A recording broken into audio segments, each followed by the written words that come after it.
చూడు మామయ్య పాప. నేను ఉన్నదే కదా మమ్మీ చెప్పింది అది. ఆపు, అందరితో ఆపింగా. ఛాయా ఆ పాప అంటే చిన్నది, నువ్వు కూడానా? ఆ ట్రిప్ గురించి పోయి ఏదో మీ అమ్మని అడుగుపో. ఏంటి నేనా? నా వల్ల కదమ్మా, నువ్వే అడుగుపో.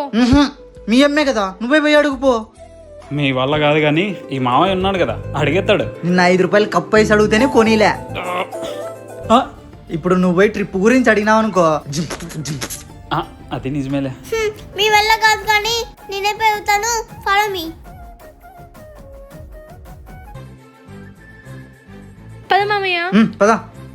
Follow me. సరసల్లే పదా. ఏం చేస్తుంది అక్క? ఓ బట్టలు మడతేస్తానులే. అమ్మా ఏంటి ఏంటి స్వామి, వీళ్ళు మొత్తం గ్యాంగ్ అంతా వచ్చినారు, ఏం అడుగుతారో ఏంటో. మా ఏంటి బట్టలు మడత పెట్టవా? తీసుకో. ఆహా ఏదో పెద్ద ప్లాన్. అది హాలిడేస్ కదా. హాలిడేసే, ఇంకా 4 రోజులు ఉన్నాయి కదా. మరి నా గురించి ఏమైనా ఆలోచించావా?